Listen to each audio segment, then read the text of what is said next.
धरती पर ईश्वर की सबसे खूबसूरत रचना बच्चे, फूलों की तरह निर्दोष, हर गम से बेगाने बच्चे, अपनों के लिए बेहद कठिन समय में एक मुस्कान बच्चे,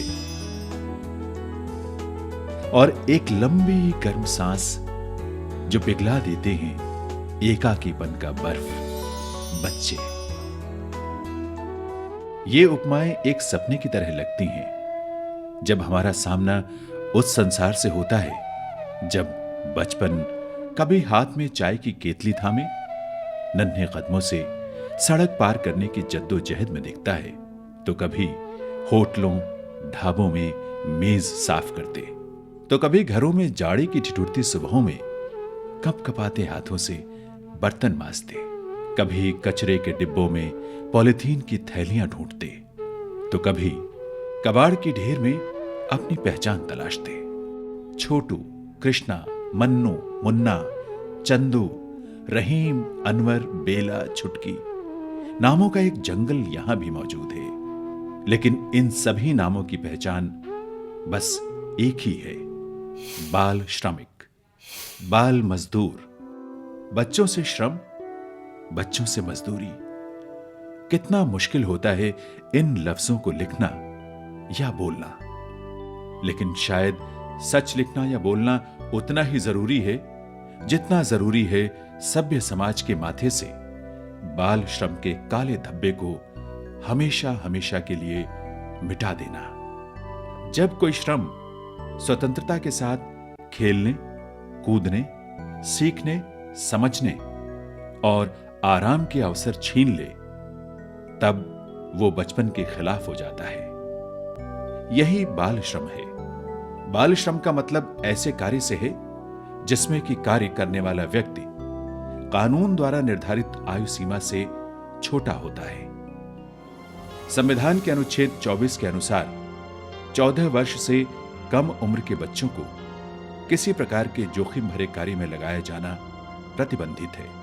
गरीबी और संरक्षण की व्यवस्थाओं के अभाव में भारत में 1 करोड़ से भी अधिक बाल श्रमिक हैं। अपनी और परिवार की जिम्मेदारियों को ओढ़ने के लिए शिक्षा से उनका रिश्ता खत्म हो जाता है और वे बाल श्रमिक बनकर कब अपना बचपन खो देते हैं, कब वयस्क बन जाते हैं, उन्हें खुद ही पता नहीं चलता। बाल श्रमिकों की संख्या देश में करोड़ का आंकड़ा पार कर चुकी है, तो इस दिशा में प्रयास भी लंबे समय से हो रहे हैं। राष्ट्रीय स्तर पर वर्ष 1987 में बाल श्रम पर एक राष्ट्रीय नीति की घोषणा की गई और अगले वर्ष 1988 में राष्ट्रीय बाल श्रम परियोजनाएं शुरू की गईं। बिहार भी बाल श्रमिकों की समस्या से अछूता नहीं है। यहां भी बाल श्रमिकों की संख्या हालात को गंभीर बनाती है।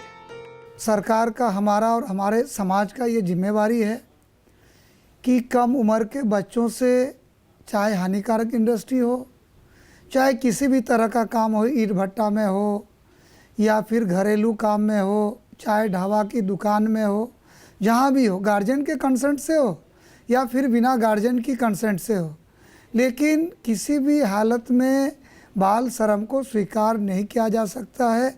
और ये समाज में जो भावी पीढ़ी है इसको हम क्षति कर रहे हैं, इसमें हम नुकसान कर रहे हैं।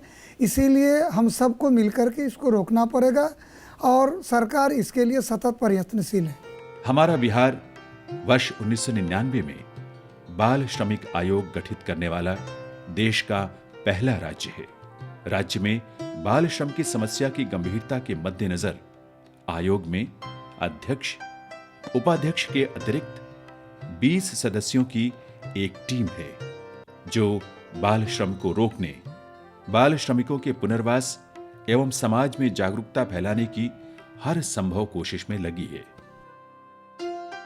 बाल श्रमिक आयोग का जो दायित्व है वह यही है कि हम लोगों को हर जिलों में, पूरे बिहार में इसका भ्रमण करके और एक जानकारी प्राप्त करना है कि किस तरह से बाल श्रमिक पर नियंत्रण पाया जा सकता है और जिनके बीच में से बाल श्रमिक निकलते हैं उनको सचेत करने की ज़रूरत है कि आप बाल श्रमिक में अपने बच्चों को न भेजें।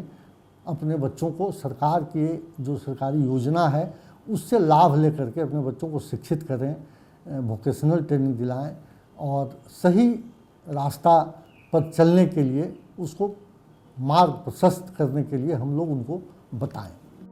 ये स्पष्ट है कि बाल श्रम गरीबी, आर्थिक पिछड़ापन और अशिक्षा का परिणाम है। इसलिए इस समस्या का समाधान इसके मूल कारणों पर प्रहार करके ही किया जा सकता है। इस प्रहार को धार देने के लिए ही सरकार ने एक राज्य कार्य योजना तैयार किया है। इस योजना में बाल श्रम उन्मूलन के वैधानिक प्रावधानों को सख्ती से लागू करने के साथ साथ प्रतिबंधित नियोजनों में संलग्न बाल श्रमिकों को आजाद कराने और उनके पुनर्वास की प्रक्रियाएं शामिल हैं। उद्देश्य है बिहार को बाल श्रम मुक्त बनाना। बाल श्रम पर बिहार सरकार ने गंभीरता से विचार किया और माननीय नीतीश कुमार जी के नेतृत्व में जब बिहार में 2005 में सरकार बनी तो 2009 में बाल श्रमिकों का जो उन्मूलन, विमुक्ति और पुनर्वास पर बिहार के कैबिनेट में एक प्रस्ताव मंजूर किया गया, जिसमें नोडल एजेंसी श्रम संसाधन विभाग को बनाया गया और इसमें और 13 विभाग जोड़े गए, जिसमें एजुकेशन विभाग है, स्वास्थ्य विभाग है, ग्रामीण विकास विभाग है और इस तरह से सारे विभागों को जोड़ करके और एक बृहद प्रयास बिहार सरकार के द्वारा किया गया कि बाल श्रम को किसी भी हालत में रोकना है। इस राज्य कार्य योजना के अंतर्गत सरकार के विभिन्न विभागों को भी विशेष जिम्मेदारियां सौंपी गई हैं। ग्रामीण विकास विभाग एवं शहरी विकास विभाग, जहां मुक्त कराए गए बाल श्रमिकों के माता पिता के आर्थिक पुनर्वास हेतु विभिन्न सरकारी कार्यक्रमों का लाभ दिलवाता है, वहीं राजस्व एवं भूमि सुधार विभाग उन्हें भूमि आवंटन में प्राथमिकता देता है। स्वास्थ्य विभाग विमुक्त बाल श्रमिकों के स्वास्थ्य का जिम्मा उठाता है, तो मानव संसाधन विभाग एवं बिहार शिक्षा परियोजना परिषद उन्हें शिक्षा से जोड़ते हुए उनमें अपने पैरों पर खड़े होने का हौसला देता है। समाज कल्याण विभाग मुक्त कराए गए मासूम श्रमिकों को एक आशियाना देता है तब तक जब तक कि उन्हें उनके घर न पहुंचा दिया जाए। साथ ही अनाथ बाल श्रमिकों की निरंतर देखरेख करते हुए ये विभाग अपने नाम के अनुरूप महती कार्य निपटा रहा है। हमारी सरकार ने तो काफ़ी अच्छी व्यवस्था की है कि जो बच्चे माँ के गर्भ में पल रहे हैं उनकी परवरिश की व्यवस्था उन्होंने कर रखी है। अब आंगनबाड़ी सेविका के पास जाइए तो उनके पास योजना है कि जो बच्चे माँ के गर्भ में हैं उनको भी मिलता है खाना। बच्चे जन्म लेते हैं, जो दूध पिलाने वाली माता है उनको भी खाना मिलता है। जब बच्चे स्कूल में जाने लगते हैं तो आंगनबाड़ी में उसका पोषण मिलता है, वहाँ भी स्कूल ड्रेस भी वहाँ भी मिलता है, मतलब कपड़ा भी मिलता है उसको। उसके बाद थोड़े बच्चे बड़े होते हैं तो स्कूल में मध्याह्न भोजन मिलता है, वहाँ भी कपड़ा, जूता, साइकिल, सारी चीज़ की व्यवस्था सरकार ने कर रखी है। उसके बाद भी अगर बाल मजदूरी अगर हो रहा है तो कहीं ना कहीं ये सामाजिक कोड है और हम आप जागरूक नहीं हैं तभी ये हो रहा है। नहीं तो जितनी योजना है अगर उस तक पहुँच जाए तो समझते हैं कि समाज में कोई भी बाल मजदूर न रहेगा। आंध्र प्रदेश, उत्तर प्रदेश और मध्य प्रदेश के बाद बिहार चौथा राज्य है जहां बाल श्रमिक 11 लाख से अधिक हैं। बिहार में सीतामढ़ी, मधुबनी, वैशाली, अररिया, पूर्णिया, किशनगंज और सहरसा जैसे जिलों में बाल श्रमिकों की संख्या सबसे अधिक है। इसका कारण यह है कि इन जिलों में कालीन, जरी के कपड़ों का काम बड़े पैमाने पर होता है। कैसी विडंबना है कि बाल श्रमिकों द्वारा नन्हे नन्हे हाथों से बनाए गए कपड़ों का विदेशों में निर्यात कर व्यापारी करोड़पति अरबपति बन रहे हैं और इसे बनाने वाले बाल श्रमिक कपड़ों की चमक से अलग अपने भविष्य को स्याह कर रहे हैं।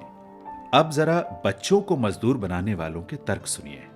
बीड़ी निर्माताओं का कहना है कि पत्तियों में तंबाकू भरकर लपेटने में बच्चों की नन्ही उंगलियां दक्ष होती हैं।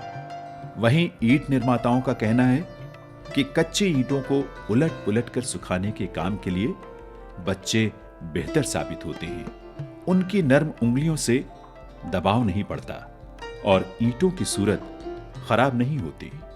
बाल श्रम सामाजिक आर्थिक समस्या है, लेकिन बाल श्रम करवाने वाले तो एक सामाजिक श्राप हैं। कानूनी प्रावधान कहता है कि दोषी नियोजकों के विरुद्ध न्यायालय में अभियोजन दायर किया जा सकता है और उन्हें 1 वर्ष तक की सजा तथा 20,000 रुपए का जुर्माना हो सकता है। संविधान के अनुच्छेद 21A में प्रदत्त शिक्षा का अधिकार के द्वारा 6 से 14 आयु वर्ग के बच्चों को निःशुल्क तथा अनिवार्य शिक्षा देने का प्रावधान है। राज्य द्वारा सर्व शिक्षा अभियान के तहत इसी आयु वर्ग के प्रत्येक बच्चे को विद्यालय भेजने का लक्ष्य पूरा होना बाल श्रम की समस्या को खत्म करने में महत्वपूर्ण कदम होगा। श्रम संसाधन विभाग पटना सहित राज्य के सभी जिलों में धावा दल का गठन कर बड़े पैमाने पर छापामारी अभियान चलाकर बाल मजदूरों को मुक्त करवा रहा है। सरकारी ऐलान है कि बाल श्रमिक नियोजित करने वाले कोई भी नियोजक बख्शे नहीं जाएंगे। ये विभाग है श्रम संसाधन विभाग, ये बाल श्रम अधिनियम 1986 के जो प्रावधान हैं उनको लागू करने का मुख्य दायित्व इस विभाग का है। तो मुख्य रूप से हम लोगों का काम मुख्य रूप से सर्वेलेंस, निगरानी रखना और ऐसे बच्चे जो बाल श्रम से ग्रसित हो जाएं उनको रेस्क्यू करना, उनको लेकर आना और विभिन्न जो विभाग की कल्याणकारी योजनाएं हैं जैसे शिक्षा विभाग की है, स्वास्थ्य विभाग की है, समाज कल्याण विभाग की है और इस विभाग की जो योजनाएं हैं उसको लागू करना ताकि ये बच्चे पुनः इस बाल श्रम की चक्रव्यूह में फंसे नहीं। सरकार और प्रशासन के अलावा कुछ गैर सरकारी संगठन भी हैं जो बाल श्रम उन्मूलन, बाल मजदूरों को मुक्त कराने और उनके आर्थिक तथा शैक्षिक पुनर्वास की दिशा में ईमानदार, ठोस और समय की मांग के अनुरूप कार्य कर रहे हैं। बचपन बचाओ आंदोलन एक ऐसा ही गैर सरकारी संगठन है जो इस समस्या की जड़ों पर जिम्मेदारी से प्रहार कर रहा है। जो पुनर्वास का जो सवाल उठता है, जो लोगों की भागीदारी का सवाल उठता है, उसके लिए हम लोगों का एक बार जो है इनोवेटिव नवाचारी प्रयास हुआ और चल रहा है, उसको हम लोग बाल मित्र ग्राम कहते हैं, चाइल्ड फ्रेंडली विलेज। ऐसा गांव, ऐसा पंचायत, ऐसा टोला, ऐसा वार्ड जहां सारे बच्चे स्कूल जा सके। जन जागरूकता के लिए मेरे मुक्ति कारवां चलता है जिसमें हम वो बच्चे हैं जो कल तक उसी वर्ण जो है नर्क में थे और बाल मजदूरी कर रहे थे। जब हम उनको मुक्त कराते हैं तो वो डगर डगर गांव-गांव जा कर के, कस्बे कस्बे में जा कर के बाल श्रम से होने वाली समस्याओं के बारे में, उसकी परिस्थितियों के बारे में वो प्रदर्शित करते हैं। सरकार के इन्हीं सम्मिलित प्रयासों का नतीजा है कि पूरे प्रदेश में इस बात से लोग भली भांति परिचित हो गए हैं कि बाल मजदूरी गैर कानूनी, अनैतिक तथा सभ्य समाज के लिए सामाजिक कलंक है, अभिशाप है। ना तो हमारे किसी वेद में, ना शास्त्र में और ना ही कानून में ये बताया गया है कि बच्चों से काम लेना चाहिए। अतः मेरे हिसाब से ये क्राइम है और ना ही क्राइम ये कानून के हिसाब से ये क्राइम है, बल्कि ये मेंटली, मॉरली, सोशली और फिजिकली हर तरह का आप एक्सप्लॉयटेशन बच्चे के साथ करते हैं। बाल श्रमिकों का शोषण अपने नंगे रूप में तब सामने आता है जब किसी चाय की दुकान में मजदूरी कर रहे किसी बच्चे के कोमल हाथों से चाय का गिलास गलती से ग्राहक के कपड़े पर गिर जाए। जिन ईंट भट्ठों पर छोटे छोटे बच्चों से काम लिया जाता है, वहां के मालिक भी बस जरा सी बात पर अपना आपा खो देते हैं। गलती से अगर एक भी ईंट फूट जाए तो बस एक ईंट का टूटना मालिकों का इंसानियत से रिश्ता तोड़ देता है। एक ही छत के नीचे एक बच्चा खिलौनों और किताबों से खेलता है और दूसरे के साथ उसकी किस्मत खेलती है।